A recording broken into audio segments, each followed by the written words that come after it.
Technically, Rico Powers isn't a part of Jackson State's 2024 recruiting class, but him leaving the transfer portal on National Signing Day feels like he deserves to be a part of it. Oh, yeah, it's locked on HBCU. Play my music. You are Locked On HBCU, your daily podcast covering HBCU sports. Part of the Locked On Podcast Network, your team every day.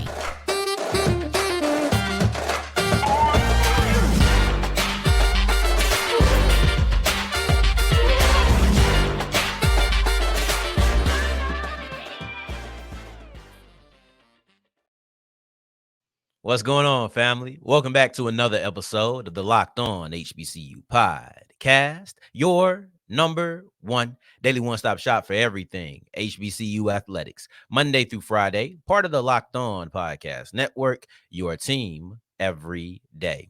And I, of course, am Darian Gray, a.k.a. the Mouth of the South, Texas Southern alum and former TSU Herald Sports editor and current contributing writer at USA Today's Saints Wire. Thank you for going on this journey with me, making Locked On HBCU your first listen of the day every day. And remember, just because the mic cuts off does not mean that the journey is over. Just means it's time to follow me on Twitter at South Exclusives. Starts with an S and ends with an S. Today's episode is brought to you by FanDuel. And remember, go to FanDuel.com/locked-on to make every moment more. And if you're new to FanDuel, you get $200 back in bonus bets if you put down a $5 bet that wins. FanDuel.com/locked-on. We close out today's episode with a look at Alcorn's new offensive coordinator and why, if you go by trends, he'll turn around Alcorn State's average offense. Prior to that, the Southern Jaguars men's basketball team finally got a monkey off their back with their style of victory over Jackson State. But let's get into National Signing Day. And that's exactly who we're talking about, Jackson State, because Rico Powers, their wide receiver, who was on their 2023 roster, technically is not a part of Jackson State's National Signing Day or their recruiting class in 2024. However, he did make the announcement that he was leaving the transfer portal. And this feels like it. You know what this feels like? This feels like a silent partner in a business. That's what I like to compare this to, because in a silent partner in a business, you don't see that person. You don't see him, but he's there. His presence is felt. The business understands the importance of his importance of his role, the importance of his involvement. But from the outside looking in, you don't see that person. If I pull out my phone and I go look at, okay, what was Jackson State's 2023 recruit or 2024 recruiting class, I won't see Rico Powers. And I shouldn't see Rico Powers. See, that's the thing, is that Rico was a Jackson State Tiger. And if you know anything about me, you know I'm not big when it comes to recruiting classes and whatnot, because it requires a lot of guesswork that I'm just not the biggest fan of. I much rather prefer to look at players who are already on the team, see what they did for the team. And that's why I like the Rico Powers staying, right? But at the same time, he's a more of a sure thing than anybody else that you get in the recruiting class, but you're still bringing him in because you had to recruit him more likely than not. I'm not in those Jackson State rooms, but when players go into the transfer portal, a lot of times, if you want that player back, it is a part of the recruitment process. It is a part of saying, hey, we want you back and you should come back because of this, that, and the third. It's a very similar process to trying to get transfer portal players from other schools. And that's what I mean when I say he deserves to kind of be a part of this. Silently, right? Silent partner. You would never see that silent partner. You would have to dig a little bit. You would never see Rico Powers. You would have to dig and understand that he's back. Now, who is Rico Powers in relation to the Jackson State offense? Jackson State offense just got back their second leading receiver on the team. They just got back their first leading receiver in yards per catch and then also yards per game. This is a guy who he averaged over 15 yards per catch last year. And if he doesn't do anything else, if he only comes in and is a big play threat, there's value in that. I'm not saying he has to come in and be the best number one wide receiver in the SWAC. I'm not saying that. And I'm not predicting that. Like, that's not the importance I'm trying to place upon his return. It's just simply you're bringing back one of your more dynamic playmakers from an offense last year, and you're trying to build. We're still in the process of building when you look at Jackson State. Everybody wanted to look at, well, what did Coach TC do in his first year? All right, that's all good and fine, right? But this isn't a sprint. And I hate to use the cliche, but this truly is a marathon. It's one of the things I've stressed this offseason heavily. What TC Taylor did in 2023 is done, but it's not going to be the most important thing in what he does in his coaching career. Going forward with 2024, 2025, and however long he's the head coach of Jackson State, that's what we really need to look at. So when you're bringing in somebody who has already been there and now you can build, this is a big deal. That's how I look at it. You can't build from zero. Technically, you build from zero, but really you're setting your foundation. You need to build with players who are already there. You can't keep replacing players every single year. You can't do that. So bringing somebody back like Rico Powers, who was valuable to your offense, I think that deserves to be highlighted. Now, one thing I want to say about the decision is he entered the portal on December 26th. It's February 7th. It's about a month and a half that he was in the portal. And you're reaching that point where you either going to have to walk on or you need to come on back home, right? And I salute the folks who come back home because it does require you to swallow a little bit of pride, because people probably look at it, oh, I can go over there, I can do this, that, and the third. The grass is always greener from the window, but when you cross the fence, you really get to see the color. It's not always what it looks like from your prior vantage point. It's not. And I think that when you look at the transfer portal, somebody pointed out earlier, I wish I seen it, but it did, or I knew who it was, but it did one of those things on X where you see a tweet and it just refreshes and it's gone. So I don't know who said it, but somebody was basically like, if you need to go ahead and leave that portal, if you ain't get it in about 2 weeks, like it's just not going to be good for you. So a month and a half in, you could go walk on somewhere, you could leave, or you could come back and maybe you still have your scholarship. When I look at him, he only played in 7 games. He wasn't the leading receiver for them technically. He was the second leading receiver, most yards per game, like I said, because he only played in 7 games. For those who are fans of Powers and feel as if he's super talented and he could go do X, Y, and Z, that's cool. But there's a difference between skill set and production. And when you only play 7 games, you aren't that productive more times than not, right? Like he averaged 55 yards per game, 7 games. You're looking at a receiver who didn't even hit 400 yards. I don't think the production was there. The skill set to build on is there. So this is probably the best decision for him. And then also the best decision for Jackson State, or the best outcome, I should say, for Jackson State, because you are able to build on a skill set and a player who has already been a part of your foundation.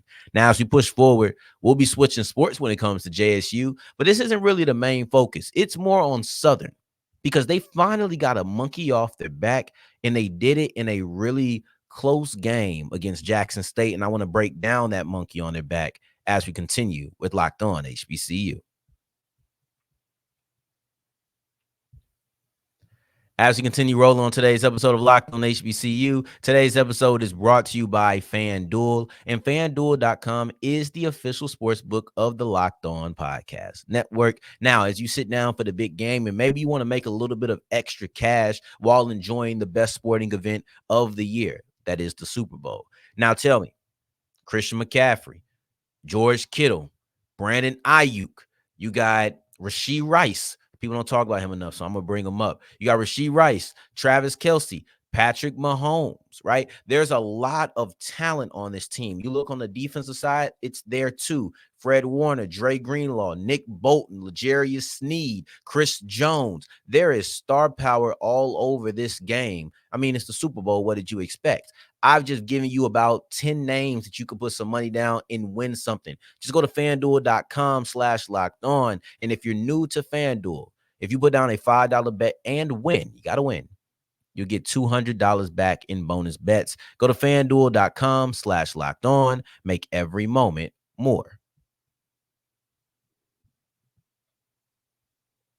As we continue rolling on today's episode of Locked on HBCU, I appreciate you for making this your first listen of the day every day. For your second listen, check out Locked on Sports Today. It's the first of its kind, 24/7, all day, every day sports network on YouTube. That means no matter what time that you're checking it out, it's always going to be something live playing for you. Now, we've looked at Rico Powers, but what about Southern men's basketball? When I say they got the monkey off their back, it's not the fact of whatever the recent record is against Jackson State. I don't know. That's not a part of this conversation. It's not about what they've been doing in the SWAC in general. They're a really good team. Southern sits at the top of the conference at 7-2. Technically, they're second due to the fact that they lost to Grambling. I'll tell you why I needed to not only bring up the fact that they lost to Grambling, but then also the ramifications of it in a little bit. But when you look at them, best conference record in the SWAC, 7-2, only lost 2 games. It's hard to really go at them and be overly critical of what they've done when you're that kind of team, when you have that kind of record. But if there was one thing that I had to point at, if there was one thing that had to say, hey, I don't like that Southern does this, it will be their tendency. And even saying that sounds nasty, right? Like I put trend on here, but I don't even know if it's a trend. You're 7-2. You've won way more games than you lost. You were 6-2 entering this. To call this a trend feels a tad bit like an exaggeration. But what I will say is that they've lost 2 games. In both of those games, they have lost a lead that was a 15-plus point lead. When I look at Grambling, and this is the reason I said I had to bring this up, Grambling versus Southern was the game that really had me just down on the Jaguars in general. And granted, they've rattled off 4 straight victories since then that have changed my tune. But at that moment, I was ready to say Southern wasn't like that. And the reason I was ready to say it is because of how they got beat by Grambling. They had a 17-point lead. That was in the first half. It feels a little unfair, but 17 points is a solid lead. You probably should have held on to that, even if it was halfway through the first half. Your ability to build that lead, I believe, you should have been able to sustain that lead as well. However, I'm not as down on giving up that lead because it was so early, but it's the fact that you lost by 17 points. So at one point you were winning by 17, let's just say 10 minutes through the first half. I don't know exactly the number, but that's around the range. About 10 minutes through the first half, you're winning by 17 points. At the end of the game, you're losing by 17. So there was a 34-point swing in the last 20 minutes or 30 minutes of the game. That's unacceptable. So it had me extremely critical of Southern. Extremely critical of Southern. But then I wait. Or rather, not I waited, but I waited and I saw the 4-game winning streak. But I looked back because they flashed this graphic. I didn't watch the Bethune-Cookman game. They flashed this graphic during the Southern-Jackson State game that Southern had given up big leads on the road. And you're facing Jackson State in Jackson, Mississippi, which is on the road. So I go back and I look, Bethune-Cookman, you had a 15-point lead. Now, this one was bad because this one is in the second half. So you give up a 15-point lead, it gets into overtime, and you end up losing there. And it's just it's a thing where it's like, are leads safe with Southern? When Southern men's basketball has a lead, will the opponent ever feel like they're out of the game? Because to me, if I've seen you do this twice and I feel like I'm a good squad, I'm going to feel like I can make it a third. I'm sure that's what Jackson State felt. I'm sure that Southern and their fans began to feel a little antsy when Jackson State got their 15-point lead down to a 1-point lead. Like, this is bad. This is, here it go. Like, words of my guys, Keenan and Kel, right? Like, this is that kind of moment where you just feel like Kel Mitchell. It's, here it go. Because that's what I thought. Once again, we did this against Bethune-Cookman. We did this against Grambling. Now we about to do this against Jackson State. I don't know how difficult it would have been for me to fight those thoughts as an athlete, as a player, to say, dang, we've fallen victim to this yet again. But in the end, they were able to fight back. And that's what I mean when I say get the monkey off your back. You're 7-2. You're 6-2 at that point. Even if you would have lost that game, you were 6-3, you would have been in good shape. You would have been second in the conference still. You would have been tied for second. Instead of being tied for first, you would have been tied for second. So you would have been in a solid spot. It's not as if losing that game would have broken you on the standings. But I wonder what the impact would have been if they lost that game. Would that have broken them mentally? But on the flip side of it, you didn't lose that game. So does this strengthen you mentally to know that, you know what, we can secure a lead? We can not fall victim to the same reasons that we have lost in the past. Remember, they've lost 2 games, and in both of those games, they had big leads that they gave up. In this game against Jackson State, and both of those games were on the road, by the way. In this game against Jackson State, you had a big lead that you began to give up. It felt like it was all on JSU to just go ahead and go from 1 point down to 1 point ahead, and that never happened. So when I talk about the potential negative aspect of Southern losing that game, we have to look at the potential positive impact of them winning that game. Maybe they just got over that hurdle. Maybe there's something mental that feels like, okay, we do got this. In close games and games that we shouldn't be this close, the coach still going to tell them it shouldn't even have been that close. You know this. And not only were they able to win the game, they expanded it to where they won it comfortably. It was still single digit, but they won that game comfortably. I think that there's a potential that this was a mental hurdle that you just saw the Southern Jaguars get over. There's no way to mark it. There's no way to test it. I would have to actually talk to those guys, but it wouldn't shock me. I'll say that. And this is all speculation anyway. Now, as we push forward, let's look at some football. That's my sport. I love it. Alcorn, for all intents and purposes, had an average offense in 2023. If you look at the track record of their offensive coordinator, that will not be the same in 2024. Today's episode is brought to you by Gametime, and download the Gametime app, create an account, and use the code LOCKEDON to get $20 off your first purchase. But on top of that, I want you to also to get $100 off the big game using the same code. If you go out to Vegas, it's the Super Bowl. What is that? Super Bowl 48? I think we're looking at no, I'm tripping. It's WrestleMania 48. It's Super Bowl something else. But go to the big game. Go to WrestleMania. Watch Cody not end this story, because it's not just football. It's not just basketball. You got wrestling. You got comedy shows. You got concerts. You got theater plays. Everything in between. I would tell you to just open up your phone. Make sure your location is there. Go to Gametime and see what's going on in your local area. Maybe you want to be spontaneous and just go find something to do. There you go. Go to Gametime. Download the Gametime app, create an account, and use the code LOCKEDON to get $20 off your first purchase. As we're wrapping up today's episode of Locked On HBCU, I appreciate you for making this your first listen of the day every day, making it all the way to segment 3. And I thank you 2 times for that. Thank you. Thank you. Now, Alcorn has a new offensive coordinator, right?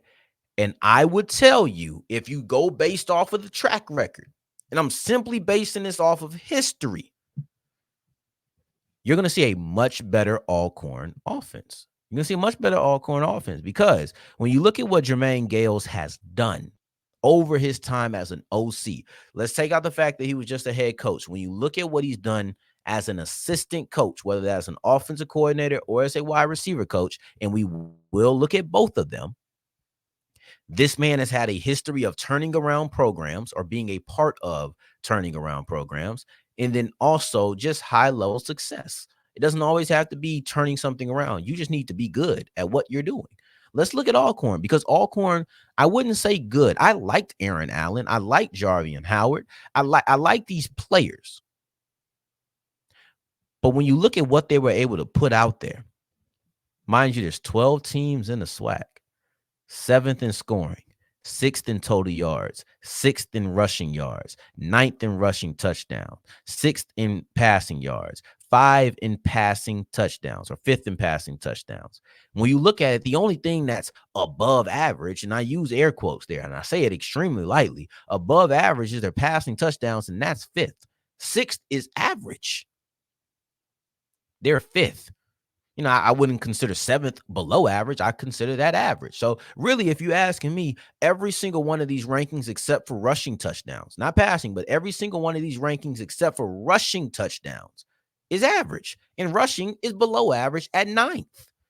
This was not a good offense statistically when you're looking at it. I like the talent. I like Allen. I'm not even going to sit here and lie to you. I think that Allen was a solid quarterback, and I enjoyed to watch him play. I enjoyed what he was able to do in big moments. I really did. But when you look at these numbers, this is not the type of offense you want to have in 2024. If I showed you, hey, you're going to be 7th in scoring, you're going to be 6th in total yards. If I told you that, and you were like, oh, yeah, I'll take it, you have been a bottom feeder for way too long. If I told you were going to be an average offense scoring and moving the ball, you have been a bottom feeder. And a lot of times when you're at the bottom, you're okay being in the middle. I get it. It's the same reason I told you the Texas Southern offensive coordinator that was not great was a okay hire for North Carolina A&T because they were absolutely dog doo-doo. They were bad offensively last year, and I said it couldn't be worse. So, yes, if you're in a situation you're like, man, it can't get worse, then you probably would take the average. But most people are not striving for average. And I feel like I can speak for Alcorn fans. Hey, if I can't, let me know, Brave Nation. They don't want average. They probably want above average to great. They probably not even shooting for above average. They want one of the best. And when you look at what Jermaine Gales has done in his history, that would tell you could be ready for a jump offensively.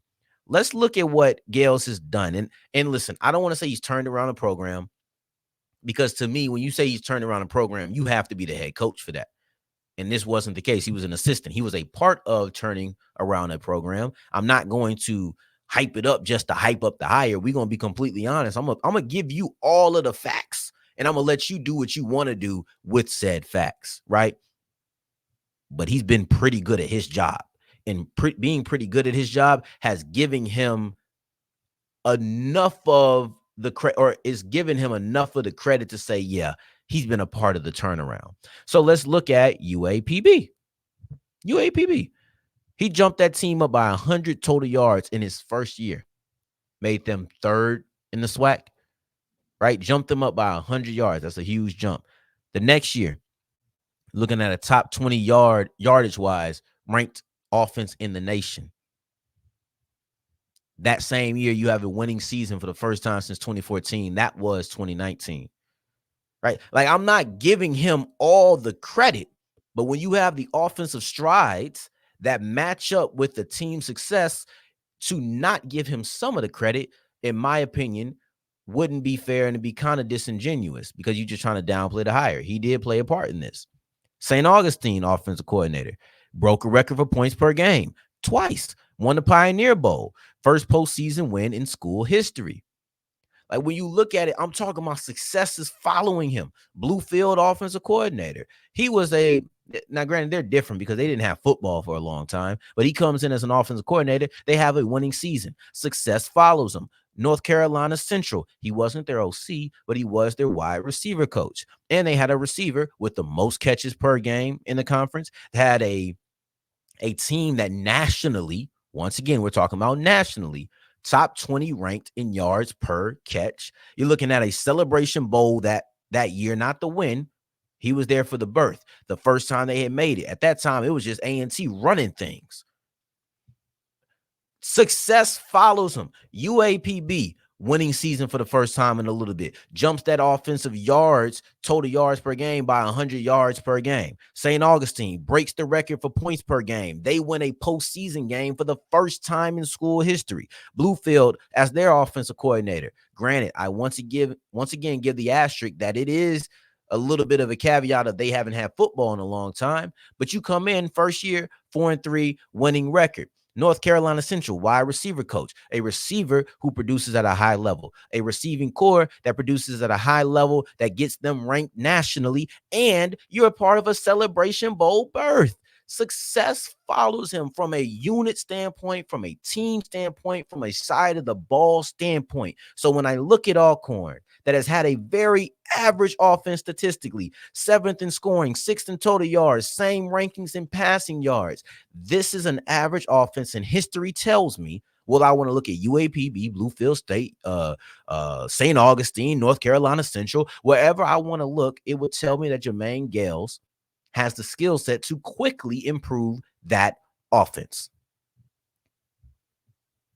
Need I say more? I appreciate you, though. I don't think I do. So I appreciate you for making this your first listen of the day every single day. I do it for you. So I truly do appreciate that you tap in and show me love. In the meantime, in between time, we'll be back for tomorrow. I don't think we'll do Feature Friday because I think we'll be looking at FAMU's recruiting class. So that's probably what we'll look at either tomorrow. If not, it'll be Monday. One of the two. I ain't gonna lie. Friday snuck up on me extremely fast. I thought we were on Wednesday's episode. So I appreciate you, though, for knowing what day it is. And no matter what day it is, still checking me out. So in the meantime, in between time, if you're looking for me, you can find me on Twitter at South Exclusives. Take care. Stay blessed. Peace.